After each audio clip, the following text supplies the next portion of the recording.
వేములవాడ రాజరాజేశ్వర స్వామి కోడెలు రైతుల పేరిట తీసుకువచ్చి అమ్ముకున్న ముగ్గురిని వరంగల్ జిల్లా గీసుకొండ పోలీసులు అరెస్టు చేశారు. నిబంధనల ప్రకారం గోశాల నుండి రైతులకు 2 కోడెలను ఇవ్వాలని ఉంది.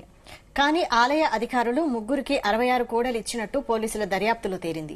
మునకొండ గ్రామానికి చెందిన మదాసి రాంబాబు 4 నెలల కిందట రాజరాజేశ్వర సొసైటీని ఏర్పాటు చేసి మేరువంచ ఉపకాలువ వద్ద తాత్కాలికంగా గోశాలను ఏర్పాటు చేశారు. అదే మండలం అనంతారం గ్రామానికి చెందిన స్వామి, దుగ్గొండి మండలం చలపర్తికి చెందిన మసునోటి శ్యాంసుందర్తో కలిసి గీసుకొండ, దుగ్గొండి మండలంలోని పలు గ్రామాలలో తమకు తెలిసిన 33 మంది రైతుల నుంచి పట్టా, పాస్ పుస్తకాలు, ఆధార్ కార్డులు, ఇతర పత్రాలు సేకరించారు.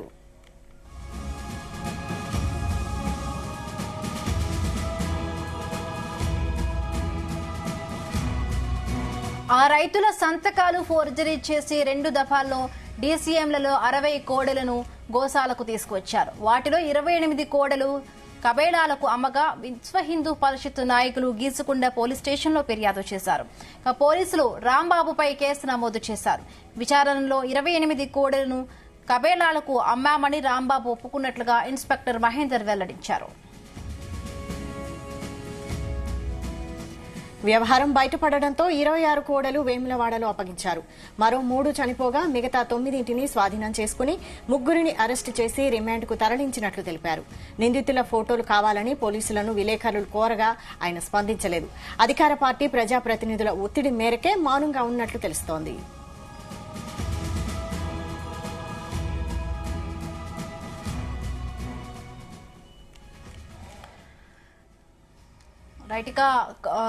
వేములవాడ రాజరాజేశ్వర స్వామి కోడెలు రైతుల పేరిట తీసుకువచ్చి అమ్ముకుంటున్న వైనానికి సంబంధించి మరిన్ని పూర్తి అప్డేట్స్ మా ప్రతినిధి గోపీకృష్ణరావు అందిస్తారు. వేములవాడ శ్రీ రాజరాజేశ్వర స్వామి ఆలయానికి సంబంధించిన కోడెలకు సంబంధించిన ఇష్యూపై మాత్రం పోలీసులు కూడా చర్య తీసుకుంటుంది. ఈ విషయంలో మాత్రం ముగ్గురిని అరెస్టు చేసినట్టు కూడా తెలుస్తుంది. అయితే రైతుల పేరిట తీసుకొచ్చుకుని అమ్ముకున్న ముగ్గురిని మాత్రం వరంగల్ జిల్లా గీసుకొండ పోలీసులు అరెస్టు చేసినట్టు కూడా తెలిపారు. అయితే నిబంధనల ప్రకారం గోశాల నుంచి రైతులకు మాత్రం ఒక్క రైతుకు 2 కోడలు ఇస్తూ కూడా రాష్ట్ర ప్రభుత్వం ఉత్తర్వులు జారీ చేసింది. అయితే దీన్ని అదునుగా భావించిన కొందరు పూర్తి స్థాయిలో దీంట్లో అవకతవకలు పాల్పడుతున్నట్టు కూడా తెలుస్తుంది. అయితే మంత్రి కొండ సురేఖ లేఖ ఇవ్వడంతో మాత్రం గత కొన్ని రోజులుగా కూడా ఈ ఇష్యూ అనేది రాష్ట్ర వ్యాప్తంగా సంచలనంగా మారిందని చెప్పొచ్చు. అయితే ఈ నేపథ్యంలోనే కొండ సురేఖకు సంబంధించిన అనుచరుడు పూర్తి స్థాయిలో ఇక్కడ నుంచి 66 కోడళ్లు కూడా తీసుకెళ్ళినట్టు కూడా ఇటు బీజేపీ కావచ్చు, ఇటు బీఆర్ఎస్ నేతలు కూడా ఆందోళన చేస్తున్న నేపథ్యంలో కూడా విశ్వ హిందూ పరిషత్ సభ్యులు కూడా గీసుకొండ పోలీస్ స్టేషన్ లో ఫిర్యాదు చేయగా మాత్రం పోలీసులు అనేది విచారణ చేపట్టారైతే ఇందులో మరిన్ని విషయాలు కూడా వెలుగులోకి వచ్చినట్టు కూడా తెలుస్తుంది. అయితే నిబంధనలకు విరుద్ధంగా వేములవాడ రాజన్న ఆలయానికి సంబంధించిన కోడళ్లు మాత్రం 66 కోడళ్లు కూడా తీసుకెళ్ళినట్టు దర్యాప్తులో తెలిసింది. అయితే అక్కడ సమీపంలోని రైతులు అయితే 33 మంది రైతులకు ఒక రైతుకు 2 చొప్పున ఇస్తున్నట్టు కూడా తెలుసుకున్న సంబంధిత ఎవరైతే తెలుసుకున్న వారు 33 మంది రైతులకు సంబంధించిన పాస్బుక్లు కావచ్చు, ఆధార్ కార్డులు కూడా వారి తీసుకొచ్చి వారి సంతకాలను కూడా ఫోర్జరీ చేసినట్టు కూడా ఆ విచారణ వెల్లడైనట్టు కూడా మనకు తెలుస్తుంది. అయితే తీసుకున్న పోలీసుల విచారణ నేపథ్యంలో మాత్రం ఈ రాంబాబు 4 నెలల కింద ఒకటి రాజరాజేశ్వర సొసైటీ అనేది ఏర్పాటు చేసుకొని దాదాపు మేరుబంచ గ్రామ సమీపంలోని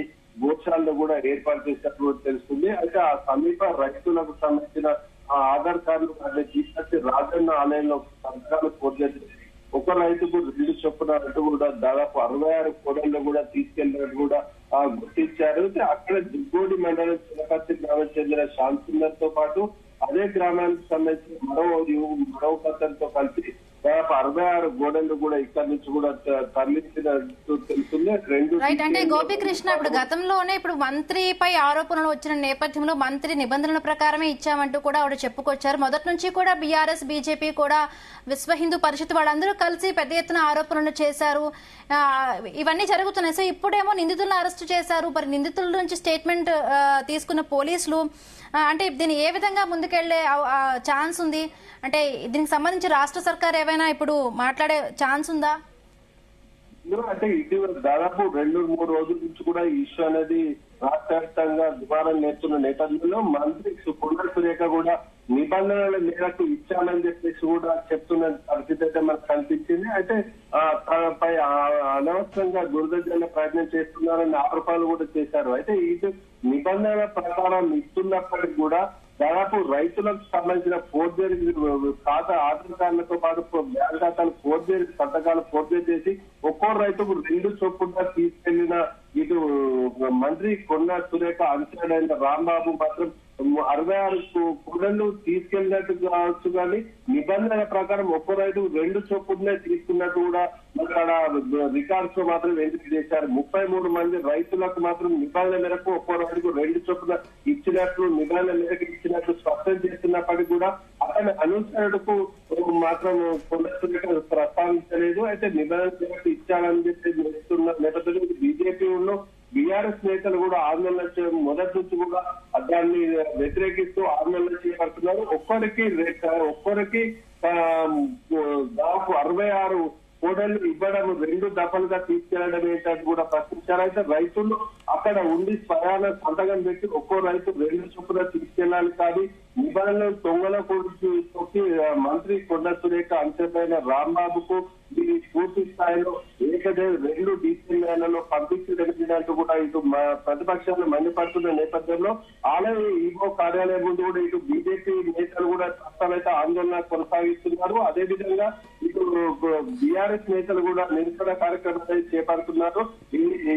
స్థానికంగా ఉన్న ఎమ్మెల్యే కూడా దీనికి బాధ్యత వహిస్తూ రాజీనామా చేయాలని డిమాండ్ చేస్తున్నారు. అదే విధంగా మంత్రి కొండా సురేఖను కూడా మంత్రి వర్గం నుంచి కూడా బర్తరాఫ్ చేయాలని చెప్పేసి కూడా డిమాండ్ చేస్తున్న పరిస్థితి కనిపిస్తుంది. దాదాపు 28 కోడళ్లను కబేలాలకు అమ్ముకున్నట్టు కూడా రాంబాబు ఒప్పుకున్నట్టు కూడా మనకు తెలుస్తుంది. అయితే ఈ నేపథ్యంలో దాదాపు రాజన్న ఆలయానికి సంబంధించిన కోడళ్లు కబేలాలకు పంపించడం మాత్రం తీవ్రంగా పరిణామం తీసుకుని రాష్ట్ర ప్రభుత్వం మాత్రం పూర్తి స్థాయిలో విచారణ చేపట్టి బాధ్యులపై మాత్రం చట్టపరమైన చర్యలు తీసుకోవాలని కూడా ఈ స్థానిక నేతలు డిమాండ్ చేస్తున్న పరిస్థితుల్లో మాత్రం ఇప్పటికి కూడా మంత్రి కొండా సురేఖ కూడా ఇప్పటికి కూడా ఎలాంటి దాదాపు దీనిపై స్పందించలేదని చెప్పచ్చు. అయితే 2 రోజుల క్రితం మాత్రం కొండా సురేఖ లేఖపై మాత్రం ఆరోపణలు వచ్చిన నేపథ్యంలో ఇటు సోషల్ మీడియాలో కావచ్చు, ఇతర గ్రూపులలో కావచ్చు దాదాపు ఆమెపై దుమారం లేపిన నేపథ్యంలో మాత్రం ఆమె స్పందించినట్టు కూడా తెలుస్తుంది. అయితే దాంట్లో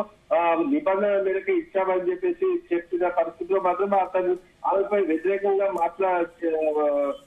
ప్రచారం చేసే వారిపై కూడా ఫిర్యాదు చేసినట్టు కూడా మనకు తెలుస్తుంది. అయితే ఈ దాదాపు ఈ వ్యవహారం మాత్రం రాష్ట్ర వ్యాప్తంగా దుమారం లేపిందని చెప్పచ్చు. అయితే ఇప్పుడు ప్రస్తుతం అయితే ఆ సంబంధించిన ఎవరైతే రాంబాబు ఉన్నారో ఎందుకు తీసుకెళ్లాడు, ఎవరి ప్రోద్బలంతో తీసుకెళ్లాడు కోణంలో కూడా పూర్తి స్థాయిలో విచారణ చేపట్టాలని కూడా స్థానిక ప్రతిపక్ష నేతలు డిమాండ్ చేస్తున్న పరిస్థితుల్లో మాత్రం విశ్వ హిందూ పరిషత్ నాయకులు మాత్రం ఇటు కబేలాలకు తరలించిన వారిని మాత్రం ఎట్టి పరిస్థితుల్లో వారిపై చర్యలు తీసుకోవాలి, కఠినంగా శిక్షాలని చెప్పేసి కూడా డిమాండ్ చేస్తున్న పరిస్థితి మనకు కనిపిస్తుంది. దాదాపు ఇప్పటికైతే ఇష్యూ అనేది మొదలైననే అప్రమత్తమైన ఇటు అధికారులు మాత్రం అక్కడ ఉన్న 26 కోడళ్లు మాత్రం ఇక్కడికి గెన్నవాడకు తీసుకొచ్చినట్టు కూడా మనకు తెలుస్తుంది. అయితే ఒక 3 కోడళ్లు కూడా మృతి చెందినట్టు కూడా మనకు తెలుస్తుంది. అయితే మిగతా వాటిని కూడా పూర్తి స్థాయిలో స్వాగతం చేసుకున్న అధికారులు మాత్రం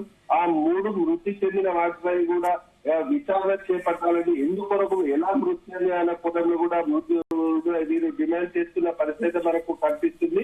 రాజన్న కోడెల వ్యవహారంలో మాత్రం పూర్తి స్థాయిలో విచారణ చేపట్టక పొడిగించినట్టయితే తాత్కాలికంగా చేసినట్టయితే ఆందోళనలు అయితే ఉధృతం చేస్తామని హెచ్చరించిన పరిస్థితిలో మాత్రం ఈ సంబంధం లేదు అంత ఆరోపణలను ప్రకటించిన మంత్రి కొండా సురేఖ ఆలయ ఈవో వినోద్ రెడ్డిపై మాత్రం స్పష్టంగా వెంటనే సమాధానం చెప్పాలని కూడా వారు డిమాండ్ చేస్తున్నారు. ఆలయం ముందు మాత్రం ఇప్పుడు బీజేపీ నేతలు ఆందోళన చేస్తున్న పరిస్థితి మనకు కనిపిస్తుంది. ఓకే గోపికృష్ణ.